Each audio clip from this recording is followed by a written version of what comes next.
नमस्कार तुम्हा सगळ्यांचं, मी ओंकार आणि मी आत्ता आलो आहे हिमालयामध्ये. हिमाचलमध्ये मी आत्ता आहे आणि हिमाचलमधल्या एका ट्रेकसाठी मी आलो होतो. राणी सुई ट्रेक म्हणून आहे, त्या ट्रेकसाठी मी आलो होतो. आणि ज्या कॅम्पसाईटमध्ये आम्ही थांबलो आहे त्या कॅम्पसाईटची टूर आत्ता मी तुम्हाला करवतो आहे. ह्या कॅम्पसाईटचं नाव आहे अप नॉर्थ. याचं बेस विलेज जर तुम्ही पाहिलं तर नग्गर बेस विलेज आहे आणि नग्गर बेस विलेजमध्ये ही अप नॉर्थ कॅम्पसाईट जी आहे ती लोकेटेड आहे. आणि इथून भरपूर सारे ट्रेक आहेत जे की तुम्ही करू शकता हा बेस कॅम्प ठेवून. तर आपण आज जाऊयात आणि अप नॉर्थ ही कॅम्प साइट कशी आहेत पाहूयात, चला. नमस्कार, मेरा नाम चंदन शर्मा है और मैं नगर गांव का रहने वाला हूं। I am a commerce graduate और माउंटेनियरिंग और स्कीइंग की फील्ड में मैंने माउंटेनियरिंग कोर्सेज किए हुए हैं। लाइक 1997 में मैंने MOI किया हुआ माउंटेनियरिंग में, और इसके साथ में जितने भी एलाइड स्पोर्ट्स हैं उन सब में भी मैंने कोर्सेज किए हुए हैं। तो स्कूल टाइम से ही मुझे माउंटेन में जाने का बहुत शौक़ था और ट्रैकिंग वगैरह पे जाता था। और मुझे ऐसा लगा कि मुझे इस हॉबी को अपने प्रोफेशन में बदल लेना चाहिए, और वो स्टेप मैंने उठाया। इनिशियली जब मैंने फैमिली से बात की कि मैं एक ये बिज़नेस स्टार्ट करना चाहता हूँ, तो दे वर नॉट वेरी हैप्पी, क्योंकि फैमिली का बिज़नेस कुछ अलग था। वो चाहते थे कि मैं उनको ज्वाइन करूँ उस बिज़नेस में। तो मैंने कुछ टाइम तक फैमिली के बिज़नेस में भी शुरुआत की थी, लेकिन मुझे वो जब अच्छा नहीं लगा तो फिर my family, my father, my mother, they agreed कि ठीक है तू अपना काम स्टार्ट कर सकता है। तो मैंने उस तरीके से ये अप नॉर्थ की जो स्टोरी है यहाँ से स्टार्ट हुई थी। तो इनिशियली जब सब कोर्सेज करने के बाद में इंडिया में बहुत कम ट्रैकिंग होती थी, स्पेशली फॉरेनर्स ही ट्रैकिंग के लिए आते थे। और एक ऑर्गेनाइजेशन थी YHAI, अभी भी है, जो उस वक्त ट्रैकिंग करवाती थी, जिसमें बड़े ग्रुप्स आते थे और अलग अलग सिटीज़ से, अलग अलग स्टेट्स से लोग आते थे। कुल्लू मनाली में अलग अलग ट्रैक्स पे जाते थे। तो हमने भी वहीं से शुरुआत की थी ट्रैकिंग की एज ए प्रोफेशनल। तो एज एन इंस्ट्रक्टर वहाँ पे थोड़ा टाइम काम किया था, पहले वॉलंटियर गए, उसके बाद एज एन इंस्ट्रक्टर वहाँ पे काम किया। कुल्लू तहसील येतं ह्या गावासाठी, नग्गरसाठी. आणि नग्गरमधलं हे घुडदौड म्हणून गाव आहे आणि त्या गावामध्ये ही कॅम्पसाईट आहे. आणि भरपूर साऱ्या ट्रेकचं स्टार्टिंग पॉईंट इथून होऊ शकतं किंवा इथून होतं सुद्धा. आणि चंदन शर्मा म्हणून आहेत जे इथले ओनर आहेत, ज्यांनी ह्या कॅम्पसाईटची सुरुवात केली होती खूप छोट्या स्टेप्सपासनं. अगदी ते गाईड, इन्स्ट्रक्टर म्हणून फॉरेनर्सला ट्रेकला घेऊन जायचे आणि त्यानंतरनं त्यांनी एवढी मोठी कॅम्पसाईट उभी केली आहे. भरपूर ॲक्टिव्हिटी ह्या कॅम्पसाईटमध्ये आहेत ते आपण पाहणार आहोत. सुरुवातीला माझ्या ह्या बाजूला तुम्हाला काही टेंट दिसत आहेत. हे परमनंट टेंट नाही आहेत, म्हणजे तात्पुरते टेंट आहेत. त्याच्या आतमध्ये आरामात एक साधारण 8 ते 10 लोकांची राहण्याची व्यवस्था होते. ते टेंट मी तुम्हाला दाखवतो. अशा इकडे भरपूर टेंट आहेत, मल्टिपल ऑप्शन्स याच्यामध्ये अवेलेबल आहेत. आता हा त्यांचा स्टाफसाठीचा टेंट आहे, परंतु जर तुम्ही पाहिलं तर आतमध्ये भरपूर आयस्पेस असं टेंट आहे आणि साधारण 8 ते 10 माणसं आरामामध्ये राहतात. इकडे सेटअप वगैरे काही नाही आहे, पण तुम्ही टेंटचं इंटेरियर काय आहे ते समजू शकता. पुढच्या बाजूला आलो, इकडे एक छोटंसं टेम्पल यांनी इकडे स्थापन केलं, एक मंदिर आहे. त्या मंदिराने आपली सुरुवात होते. वरती जर पाहिलं तर अप नॉर्थ पाहायला भेटतंय, the Himalayan experience up north. आणि त्यानंतरनं ॲक्च्युअल कॅम्पसाईट सुरुवात होते. इथे तुमचा कितीही मोठा ग्रुप असला तरी आरामामध्ये ॲकोमोडेट होऊ शकतो. ह्या हाताला जर तुम्ही पाहिलं तर 8 ते 10 रूम बांधलेल्या आहेत. त्या रूम कशा आहेत आतमध्ये जाऊन आपण पाहूयात.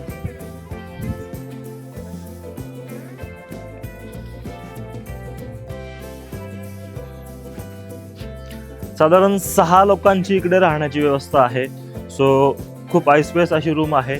इकडल्या बाजूने एक खूप छान व्ह्यू सुद्धा आपल्याला आहे. सो इथून सगळा खालचा व्ह्यू दिसतो आणि चारही बाजूंना जर पाहिलं तर माउंटेन, स्नो, निसर्ग एवढंच. त्यानंतर ह्या प्रत्येक रूमला अटॅच वॉशरूम्स आहेत. इकडल्या बाजूला वॉशरूम्स आहेत, वॉशरूमसुद्धा तुम्ही पाहू शकता. ऐसपैस स्वच्छ आणि असे प्रत्येक रूमला अटॅच वॉशरूम आहेत. आणि अशा इकडे साधारण 8 ते 10 रूम्स आहेत कॅम्प साईटच्या खालच्या बाजूला, आणि कॅम्प साईटच्या वरच्या बाजूला सुद्धा साधारण 8 ते 10 रूम आहेत. म्हणजे तुमचा कितीही मोठा ग्रुप असला तरी इकडे आरामात तो ग्रुप ॲकोमोडेट होऊ शकतो. त्यानंतर पुढच्या भागात जाऊयात आपण. इथला डायनिंग एरिया आहे. डायनिंग एरिया काय आहे ते खूप इंटरेस्टिंग आहे. आतमध्ये जाऊन तो पण आपण पाहूयात. तो एज ए वॉलंटियर जब मैं YHA में जाता था तो एक माउंटेन्स में पैदा होने की वजह से एक फिज़िकली फिटनेस और मेंटली फिटनेस बहुत अच्छी थी माउंटेन्स के लिए. तो मैं एज ए गाइड भी मैंने जाना शुरू किया और फिर मैंने कोर्सेज़ किए मीनवाइल जब मैं पढ़ रहा था माउंटेनियरिंग के. और उन सब के साथ साथ में मुझे ये लगा कि एक बहुत अच्छी फील्ड है जिससे मुझे अपने आप को भी सेटिस्फेक्शन मिल रही थी और मुझे ये लगा कि मुझे कोई जॉब ढूंढने की भी ज़रूरत नहीं पड़ेगी. तो मैंने अपने हॉबी को ही अपना प्रोफेशन बना लिया. फिर मैंने ये कंपनी ये बिज़नेस स्टार्ट किया. तो इनिशियली जब ग्रुप आते थे, ग्रुप नहीं आते थे एक्चुअली, इंडिविजुअल्स को हम ट्रैकिंग करवाते थे, जिसमें कभी 2 फॉरेनर्स, उस वक्त फॉरेनर्स ज़्यादा ट्रैकिंग के लिए आते थे. तो वो सब स्टार्ट किया. उस वक्त तो कोई सेटअप भी अपने पास नहीं होता था, ज़्यादा इक्विपमेंट नहीं था, और मैंने खुद अपने आप से एक as a guide, as a cook, as a porter काम स्टार्ट किया कि जैसे 2 फॉरेनर्स को लेके किसी ट्रैक पे चले जाओ और उसमें खुद ही कुकिंग करते थे, सामान भी उठाते थे, सब चीज़ें करते थे. और ये सब अच्छा लगने लगा. धीरे धीरे एक अच्छी रिकमेंडेशन जाने लगी और वो नंबर जो है बढ़ने लगा. Then I immediately after 2-3 years I jumped into school programs things. तो मुझे एक बड़ी ऑर्गेनाइजेशन से मुझे कुछ कॉन्ट्रैक्ट मिला कैंपिंग का. तो वो सब मैंने कुछ दोस्तों से सामान इकट्ठा करके ये सब चीज़ें करके मैंने स्टार्ट किया. तो उसका रिस्पांस इतना अच्छा मिला कि वो सब जो भी मैंने एक दिल से काम किया था वो सब एक अच्छी वाइब से मुझे उसका बहुत अच्छा एक सपोर्ट मिला और वो मेरा काम उसके बाद में काफ़ी बढ़ता गया. तो फिर मैंने एक प्रोफेशनली एक ऑफिस स्टार्ट किया जिसमें सारा थोड़ा इक्विपमेंट खरीद के सब चीज़ें करके. फिर भी उस टाइम पे I am talking about late 90s. उस टाइम पे बहुत कम नंबर में लोग आते थे, और लेकिन ट्रैक्स हम बहुत डिफ़िकल्ट ट्रैक्स करते थे. सुविधाएं कम होती थी, लेकिन उस वक्त जो लोग ट्रैकिंग के लिए आते थे उनका जो माइंडसेट होता था, उनकी जो प्रेपरेशन होती थी वो अलग लेवल की होती थी. तो हम बहुत सारे हाई पासेज उस वक्त करते थे विदाउट लाइक आज की डेट में तो बहुत सारी फैसिलिटीज़ हैं कम्युनिकेशन के भी, और बहुत जगह पे रोड खुल गए हैं, और मेडिकल के भी काफ़ी सारी चीज़ें सपोर्ट मिल जाती है. तो उस ज़माने में ऐसा नहीं होता था. कभी हम किसी जैसे दारचा पदम लामायुरु एक ट्रैक होता था 21 डेज़ का. तो जब हम ग्रुप को छोड़ते थे तो वो 21 दिन के बाद ही न्यूज़ आती थी कि ग्रुप कैसे पहुंचा है और क्या हुआ है. तो अभी तो कम्युनिकेशन के काफ़ी साधन हैं, सब चीज़ें पता चलती हैं. तो आज और उस टाइम में काफ़ी फ़र्क लगता है, लेकिन आज का सेटअप कुछ अलग हो गया है. अभी इतने सालों के बाद में हम कैपेबल हो गए हैं कि एक दिन में लगभग 300 से 400 लोगों को कैटर कर सकते हैं. तो ये जो हमारा सेटअप है अप नॉर्थ का घुड़दौड़ में, ये इनिशियली हमने अलग अलग जगह पे अपना बेस लगा के ट्रैक स्टार्ट किए. तो अभी काफ़ी सालों से हम एक ही जगह पे अपना बेस बनाया हुआ, और वैली के मोस्ट ऑफ द ट्रैक्स हम यहीं से कैटर करते हैं. तो जैसे लोग ग्रुप एक बार हमारे बेस कैंप पे आता है, फिर इसके बाद में अलग अलग ट्रेल्स पे वो ऑलरेडी सिलेक्ट करके रखा होता है उन्होंने ट्रैक. तो जिस हिसाब से भी उनका प्रोग्राम है उस हिसाब से वो ट्रैक करके वापस इसी बेस कैंप में आते हैं.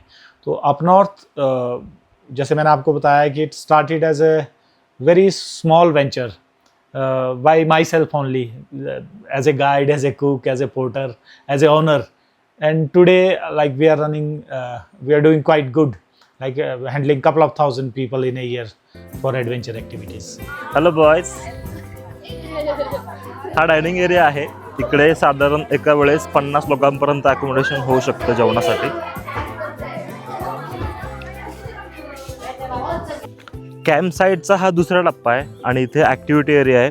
ॲक्टिव्हिटी एरियामध्ये जर तुम्ही पाहिलं तर एक छोटी झिपलाईन आहे, त्यानंतरनं वॉल क्लाइम्बिंग आहे, आणि अशा भरपूर साऱ्या गेम्ससुद्धा ह्या ठिकाणी आहेत.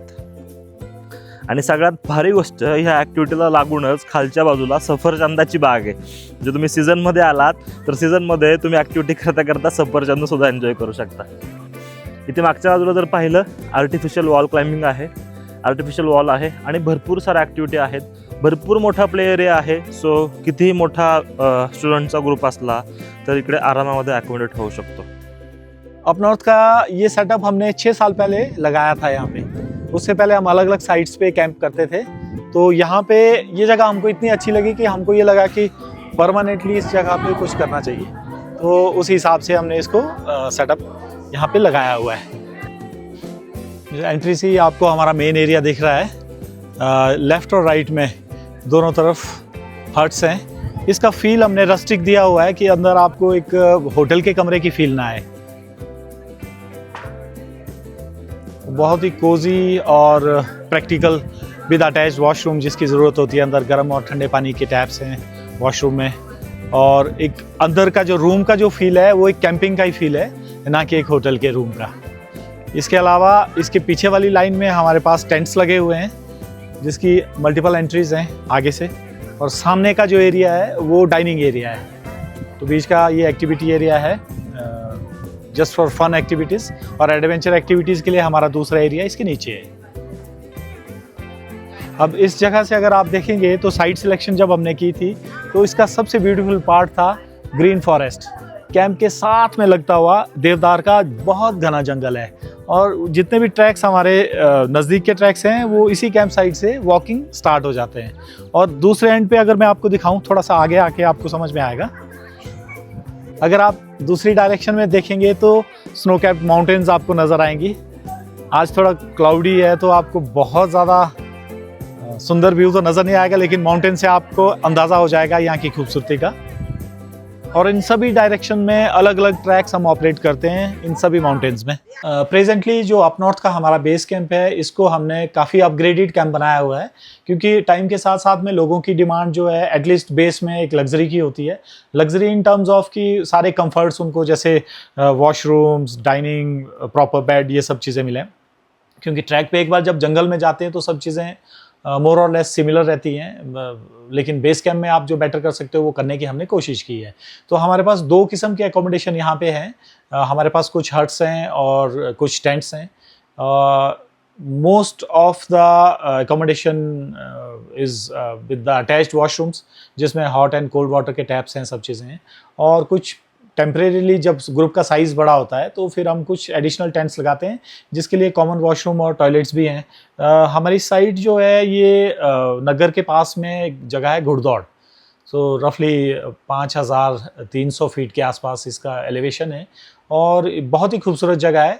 और हमने इसको जिस तरीके से डेवलप किया हुआ है, एंट्री के बाद में जैसे ही आप गेट से अंदर एंटर करोगे तो आपको एक फीलिंग आती है कि आप गांव से काफ़ी दूर हैं. और क्योंकि जिस तरीके से सेटअप लगाया है तो वहाँ से आपको माउंटेन्स और फॉरेस्ट ही दिखता है, कोई बिल्डिंग्स या कोई गांव या इस तरह की कोई हैबिटेशन नहीं दिखती.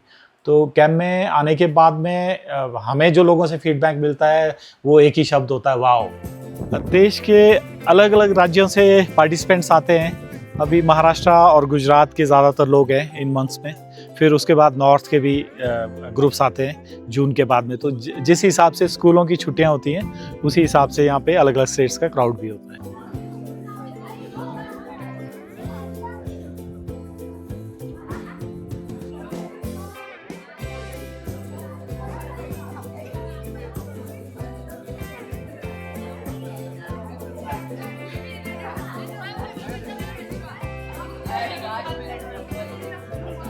अप नॉर्थ के इसी कैंपस से हम अलग अलग एक्टिविटीज़ में लोगों को इनवाइट करते हैं, जिसमें starting from the leisure activities जो स्कूल किड्स के लिए होती है, एडवेंचर कैंप्स. तो उसमें भी 2 नाइट्स से लेके 5-6 नाइट्स तक के हमारे पास प्रोग्राम रहते हैं, depending upon the requirement of the particular school और द किड्स. तो इसमें हम लाइट एक्टिविटीज़ लोगों को देते हैं जो बच्चों को एक एक्सपोजर हो जाता है जिससे एडवेंचर का. और फिर नेक्स्ट लेवल ट्रैकिंग का आता है जिसमें अलग अलग लेवल के ट्रैक्स हैं, easy, moderate and difficult tracks. वो सारे हम यहीं से ऑपरेट करते हैं.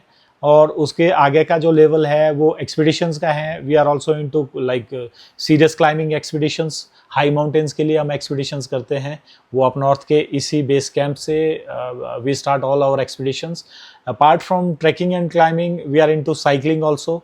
जैसे मनाली लेह का जो एक बहुत फेमस रूट है साइकिलिंग के लिए, तो इस रूट पे भी हम ग्रुप्स लेके जाते हैं साइकिलिंग के लिए. We are not into travel services such as taxi hire या फिर बस बुकिंग या एक नॉर्मल ट्रैवल एजेंट की तरह हमारी एक्टिविटीज़ कुछ भी नहीं है. ये कैंपस बेसिकली एडवेंचर और आर्ट एंथुजियास्ट के लिए है. अपार्ट फ्रॉम एडवेंचर हमारे पास योगा के लिए भी लोग आते हैं एंड कुछ वेलनेस रिट्रीट्स और कुछ आर्ट रिट्रीट्स भी यहाँ पे होती हैं जिसकी अलग अलग टीम्स आके यहाँ पे अपनी प्रैक्टिसेस करते हैं.